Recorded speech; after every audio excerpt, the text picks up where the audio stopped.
empezando a verso 23. Los sacerdotes anteriores eran más numerosos porque la muerte les impedía continuar. Hebreos 7, verso 24. Pero él conserva su sacerdocio, refiriéndose a Jesucristo. Pero él, Jesucristo, conserva su sacerdocio inmutable, puesto que permanece para siempre, que tenemos un sumo sacerdote que permanece para siempre. Entonces, ¿qué pasa con Jesús? ¿Qué pasa si Él es nuestro sumo sacerdote y nunca muere? Simplemente, aparabatón. ¿Ok? Apúntese esa palabra en la mente. Vaya a buscarla, vaya a buscarla. Aparabatón, sin sucesor. Oh, Pedro fue el sucesor de Jesús. Pedro murió. Ahora tenemos que poner otro cachetón. Y después otro. Y después. Aparabatón. ¿Ok? Guárdese esa palabra. Y si usted es católica o católico, mi amigo, vaya para allá. Suficiente, suficiente para que usted salga de ahí, del mormonismo y del catolicismo. Suficiente. No lo dice Moisés, lo dice la palabra de Dios. Sin sucesor, porque Él permanece para siempre, para interceder por todos aquellos que se acercan a Dios mediante de Él. Punto. He dicho. Efesios, capítulo 1, verso 13. En él también vosotros, después de escuchar el mensaje de la verdad, el evangelio de vuestra salvación, y habiendo creído, fuisteis sellados con él, con el Espíritu Santo de la promesa que nos es dado como garantía de nuestra herencia, con miras a la redención de la posesión adquirida de Dios para la alabanza de su gloria. El sello del Espíritu Santo, hoy hablamos cuando empezamos el en vivo, de la armonía de las tres personas de la Trinidad, el Padre, el Hijo y el Espíritu Santo, y el rol del Espíritu Santo que cumple es primeramente de convencer de pecado. ¿A quién convence el Espíritu Santo de pecado? Al mismo grupo que el Padre predestinó desde antes de la fundación del mundo en Cristo. Mire lo que dice el texto. Este es para los unicitarios rápidamente, un paréntesis, ¿verdad? Bendito sea el Dios y Padre. El Dios y Padre de quién? De nuestro Señor Jesucristo. Entonces, el punto que estamos haciendo de este texto del verso 13, Efesios 1:13, es que el Espíritu Santo convence de pecado según el Evangelio de Juan. Y aquí nos está, ¿a quién convence de pecado? Es la pregunta, ¿verdad? Convence de pecado al mismo grupo que Dios, Dios el Padre de nuestro Señor Jesucristo predestinó en Jesús, en Cristo. Miramos ahí que es necesario que Jesucristo estuviera presente para predestinar a aquellos que iban a ser sin mancha delante de él. Es necesario que la segunda persona de la Trinidad estuviera presente para predestinarlos en él. Entonces, el rol del Espíritu Santo es convencer de pecado al mismo grupo y sellarlos con esa promesa, sellarlos como posesión. De eso se trata, sellar. Posesión es mío, etcétera. Primera de Pedro 1:5 ya lo leímos. Brincamos porque se vino miramos necesario pues de definir qué era la salvación y dónde estaba la salvación. Y Primera de Pedro 1 nos dice de que tenemos esa salvación incorruptible, inmaculada, que no se marchitará, reservada en los cielos para nosotros que somos protegidos por el poder de Dios mediante la fe. Filipenses 1:6. Estamos hablando, hermanos, para los que acaban de entrar, estamos hablando de la doctrina de la perseverancia de los santos o la aseguranza de salvación. Decir que la salvación no se pierde. Y todavía pues ni siquiera pues hemos trabajado hoy en definir qué es lo que eso implica. Voy a ver si tenemos aquí. Filipenses 1:6 dice, empezando en el verso 3, Filipenses 1, verso 3, doy gracias a mi Dios siempre que me acuerdo de vosotros, orando siempre con gozo en cada una de mis oraciones por todos vosotros, por vuestra participación en el Evangelio desde el principio hasta ahora, estando convencido precisamente de esto, que el que comenzó en vosotros la buena obra la perfeccionará hasta el día de Cristo Jesús. Miramos aquí otra vez. Sí, miramos en el verso 5, vuestra participación en el Evangelio desde el primer día hasta ahora. No somos robots, hermanos, no somos robots. Estas buenas obras las hacemos nosotros, físicamente las hacemos nosotros. Obras que mismo Pablo habla de que obras, buenas obras, que fueron establecidas según Efesios capítulo 2, verso 8, verso 10, perdón. Porque somos hechura suya, creados en Cristo Jesús para hacer buenas obras, escuche, para hacer buenas obras, las cuales Dios preparó de antemano para que anduviéramos en ellas. Siempre, siempre el Espíritu Santo, aquí que inspiró las Escrituras, siempre Él está enfatizando de dónde viene la fuerza, de dónde proviene la energía, de dónde proviene el deseo, de dónde viene la intención, el propósito, siempre de Dios. Tú participas en el Evangelio desde el primer día hasta ahora, estando convencido precisamente de esto, que el que comenzó en vosotros la buena obra la perfeccionará hasta el día de Cristo Jesús.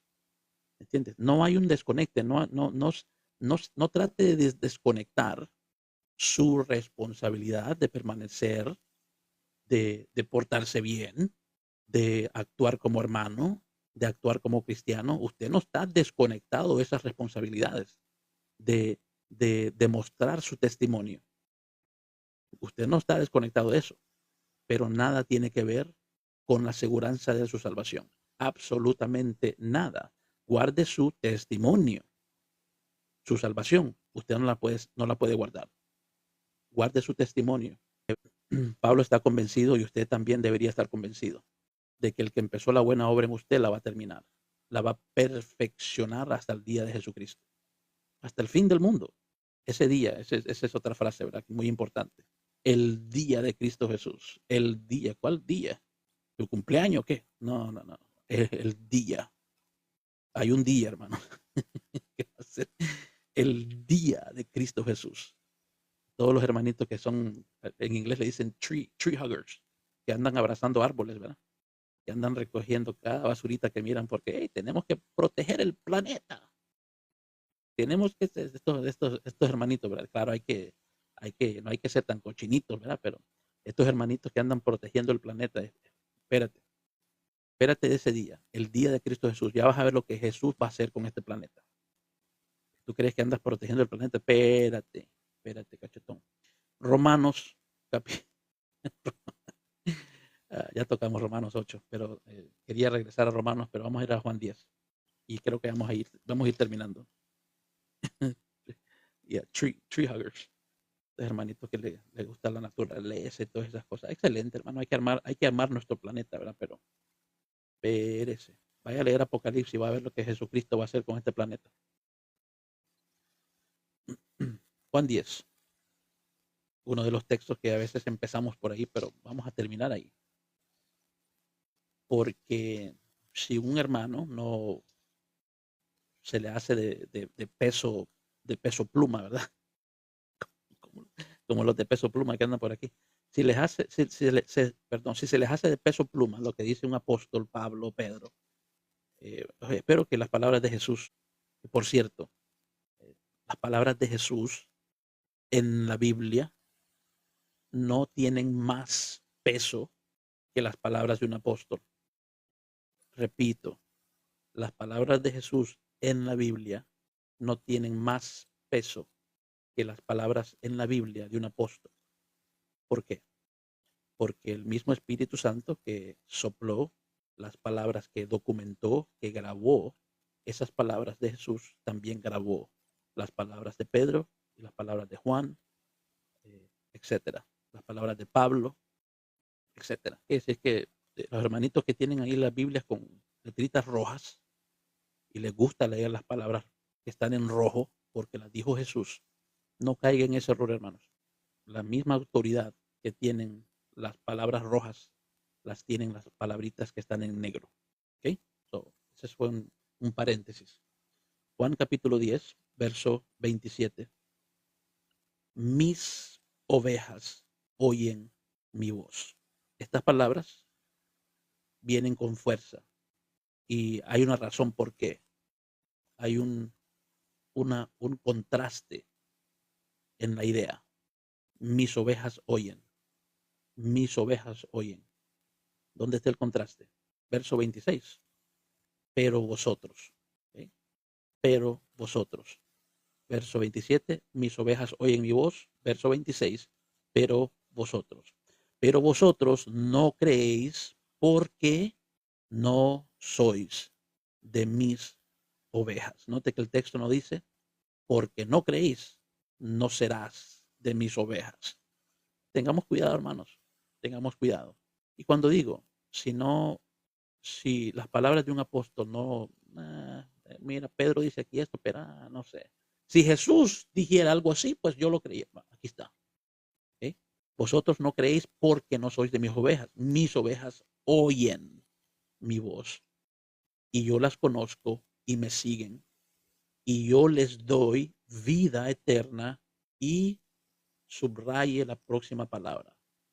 Jamás, jamás perecerán y nadie las arrebatará de mi mano. Jamás perecerán y nadie las arrebatará de mi mano. ¿Quieres más razón? Mi Padre que me las dio es mayor que todos y nadie la puede arrebatar de la mano del Padre. Yo y el Padre somos uno.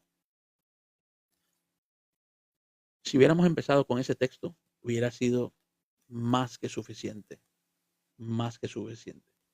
No hay absolutamente nada en Juan 10, del 27 al 30, que sea refutado por otro texto en el Nuevo Testamento, ni en toda la Biblia, pero siempre se está intentando aquí en TikTok. Aquí Jesús dice esto, pero ahorita te refuto con Pedro, ahorita te refuto con Pablo. Es algo ridículo, hermanos. Es algo ridículo. Primero, nunca traen como por base un ejemplo real bíblico. Dame un nombre de alguien que fue redimido, salvo, nació de nuevo y perdió su salvación y terminó en el infierno. No hay. Hay algunos que han cometido el gran error y desde el principio se ponen la soga al cuello y mencionan a Judas, ¿verdad?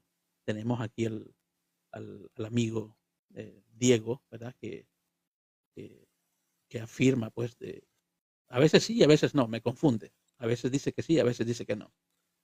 Pero yo he platicado con él en sus en vivos y ha afirmado en el pasado de que Judas fue salvo y perdió su salvación. Ese es un argumento fundamental de él y de muchos pastores aquí, ¿verdad?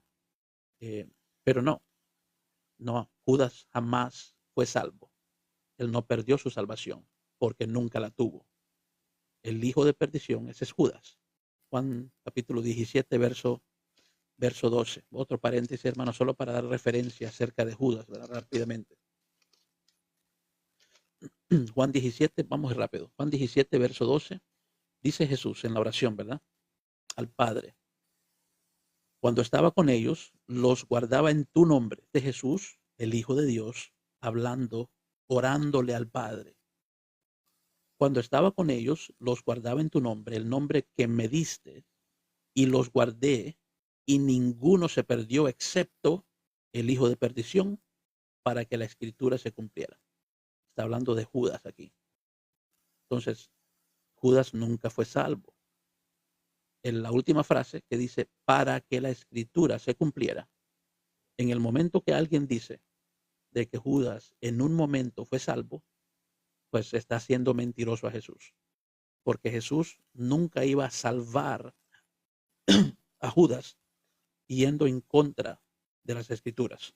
Entonces, Judas nunca fue salvo. El propósito en la eternidad es que alguien iba a vender al Hijo de Dios. Judas iba a ser el prototipo de la apostasía. Otro tema que nuestros hermanos no entienden. Cuando se habla de la pérdida de salvación, hablan de la apostasía y tampoco entienden qué significa ser un apóstata. Usted lo va a entender en menos de 2 minutos. ¿Sí? Judas es el prototipo de apostasía. Alguien que caminó por 3 años, codo a codo, por todas esas calles polvosas. ¿Sí? Anduvo oyendo, viendo los milagros que Jesús hacía, oyendo sus prédicas, cargando con el dinero, el tesorero, un hombre de confianza. Nadie sospechó, nadie de los apóstoles sospechó que Judas era desde el principio un apóstata. Anduvo con él, anduvo con la verdad encarnada. El mismo evangelio que oyeron los otros 11, los oyó Judas, lo oyó Judas. Es el punto que estamos haciendo aquí. Como tenemos un prototipo de salvación que es Abraham, nadie es salvo de una forma diferente de la que fue salvo Abraham. Creyó a Dios y le fue contado por justicia. De la misma forma tenemos un prototipo de apostasía. Apostatar significa llegar cara a cara con la verdad y continuar tu camino por allá. Esto es lo que sucede, hermanos, cuando no se entiende el término. Y tenemos un ejemplo palpable en Judas como el prototipo de apostasía. Eso significa ser apóstata. No nacer de nuevo y perderte. No hay ejemplo en las escrituras. No hay. Escuche, no hay ningún ejemplo de alguien palpable que la escritura te diga a ti, esta persona nació de nuevo, se le dio un corazón nuevo, se le arrancó el corazón de piedra, se le dio un espíritu nuevo y se fue al infierno. No hay, no hay. Entonces, ¿de dónde sacan tal doctrina que la salvación se pierde? ¿De dónde la sacan? Es un invento, no está en la Biblia. Es igual de falso la idea de que la salvación se pierde como el purgatorio, como el sacerdocio católico. Igual de falso. No hay excusa para que alguien con un título ordenado por otros como pastor oficial, no hay excusa para que un pastor se pare detrás de un púlpito y enseñe tal cosa que no está en la Biblia. No hay excusa. No hay razón, no hay excusa, no hay fundamento bíblico, no hay. Judas es el prototipo de apostasía. A menos de que usted afirme, si usted viene a debatir conmigo el tema de que la salvación se pierde, usted tiene que pensar con eso. Y el debate se acaba rápido. Porque yo voy a empezar por ahí. Y usted todos los debates, si está usted conmigo por 3 horas, va a estar renqueando de una pata o de las dos. Todo el debate va a pasar usted siendo arrastrado por las escrituras, no por mí. Porque usted ya empezó diciéndome que Judas fue salvo y perdió su salvación, o que no tiene un fundamento bíblico de alguien que fue redimido por la sangre de Cristo, sentado en lugares celestiales en Cristo, según Efesios capítulo 2, verso 6, y perdió su salvación. Usted va a pasar aquí siendo arrastrado por 3 horas sin fundamento bíblico, afirmando cosas que usted no sabe.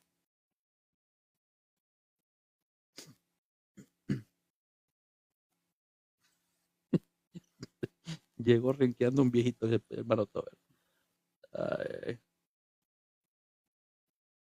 Oh, dice que se quedó dormido, hermano Tober. Ah, lo vamos a descomulgar, hermano.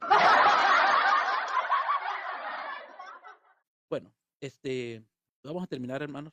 Déjame ver. Vamos a leer unos comentarios aquí. Dice hermana Doris, hermana mujer bíblica. Lo más raro de todo es que son los mismos que a todos les llaman hermanos. Sí, sí, es incoherente, ¿verdad? Es incoherente de que dicen que la salvación se pierde y le dicen hermanos a los mormones, a los testigos de Jehová, los hermanos aquí, los hermanos allá, con excusa, ¿verdad? Con excusa, la excusa de que, bueno, que como seres humanos somos hermanos, etcétera, etcétera. Sí, pero no se enfatiza eso cuando se les dice hermanos. Se les dice hermanos, estas personas les dicen hermanos a mormones y a testigos de Jehová y a unicitarios que están en el contexto de una plática, en un en vivo, hablando de las cosas de Dios. Y no le estás ayudando a una persona, a un mormón, a un testigo de Jehová, no le estás ayudando cuando le dices hermano, porque lo hace sentir en casa, lo hace sentir en casa y no están en casa, están fuera de la casa, fuera de la familia de Dios y tú les estás diciendo hermanos y hermanas. ¿Okay? Con la primicia de que, bueno, que todos somos hechos a la imagen de Dios, etcétera, etcétera. Pero estamos predicando el evangelio aquí. Y ellos, si una persona niega la deidad de Cristo o la Trinidad, no es un hermano en Cristo. ¿Verdad? Sí, dice John Phillips, yo solo sé que la salvación es consistente en Cristo Jesús. Y sí, John Phillips, sí. La única forma de que alguien es salvo es estando en Cristo Jesús. El problema es que tu pensamiento va más para allá. El pensamiento tuyo sigue así y es consistente y no te estoy mal representando. Tienes que mantenerte en Cristo Jesús, pero si te sales de Cristo, ya fallaste. Ya fallaste con eso. Si te sales de Cristo. Mira, te voy a dar un concepto, John Felix, y espero que los hermanos también sean beneficiados con este concepto. Jesucristo, la nueva arca del pacto, la nueva arca del pacto, ¿verdad? Aunque usted no lo crea, María no es la nueva arca del pacto.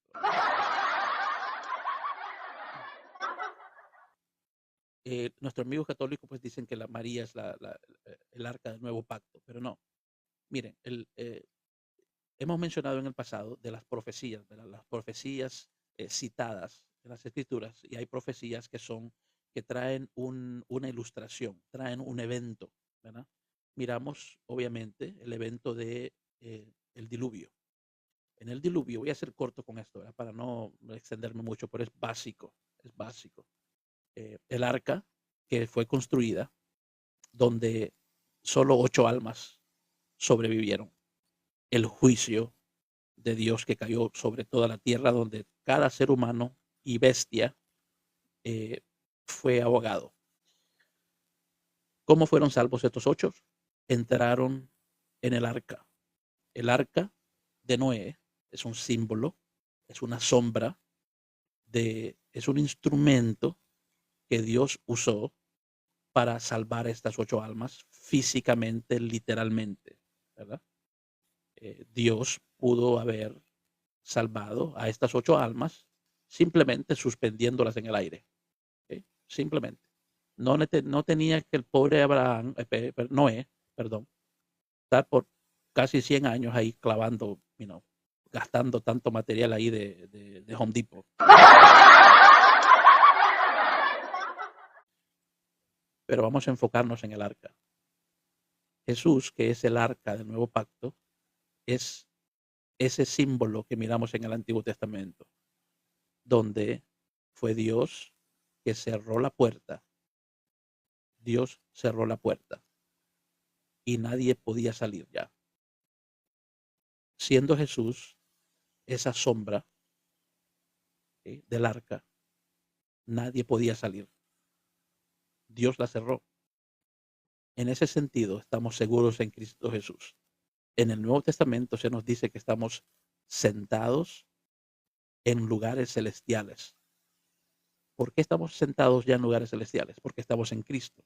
Y Cristo hoy está físicamente y literalmente sentado en lugares celestiales y nosotros estamos en Él. Hay tanto que tendríamos que hacer para que nosotros saliéramos fuera de esa arca del nuevo pacto. Primero tenemos que abrir esa puerta de esa sombra que está en el Antiguo Testamento.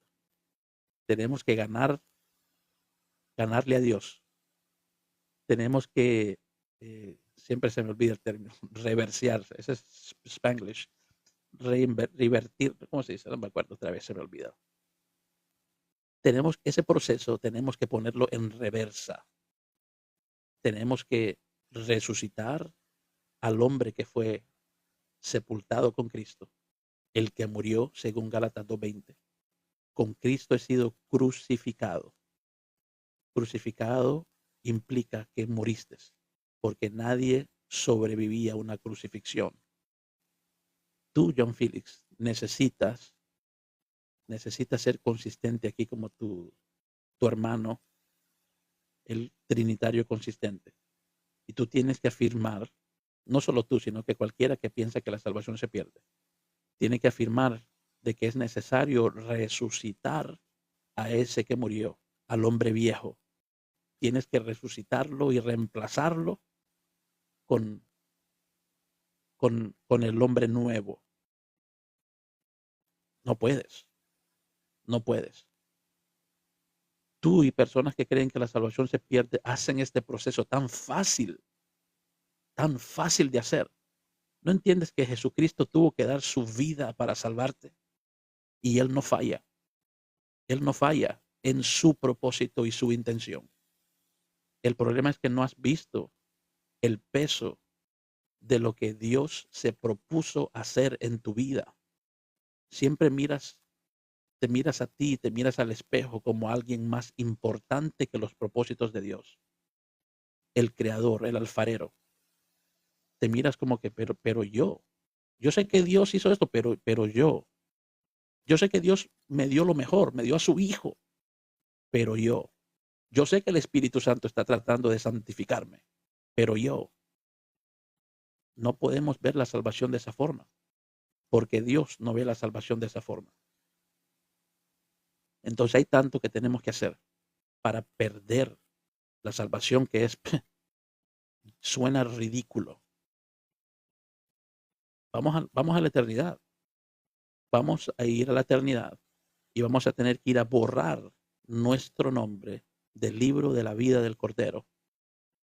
Nuestro nombre que fue escrito desde antes de la fundación del mundo, porque Dios no se equivoca. Y el propósito, cuando Él pone en acción la obra de redención, viene con una fuerza desde la eternidad.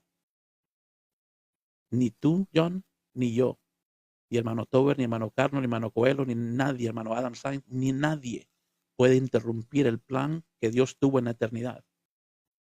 Dios el Padre, Dios el Hijo, Dios el Espíritu Santo. Ese único Dios que se propuso salvarte en la eternidad, lo va a hacer y lo va a terminar. Ya lo empezó y lo va a terminar. Y tú no puedes hacer absolutamente nada para interrumpir ese proceso. Entonces, hermanos y hermanas, ese es el punto de este en vivo hoy, de tratar de ayudarle a usted para que por lo menos oiga lo que el texto dice, con un pequeño comentario de su amigo y hermano que puede errar en palabras, pero la Biblia no erra. La Biblia es clara en lo que dice. No hay dos posturas acerca de la salvación, si se pierde o no. No hay dos posturas. Hay dos ideas en nuestras mentes humanas, pero la Biblia no tiene dos posturas. La Biblia no tiene dos opiniones.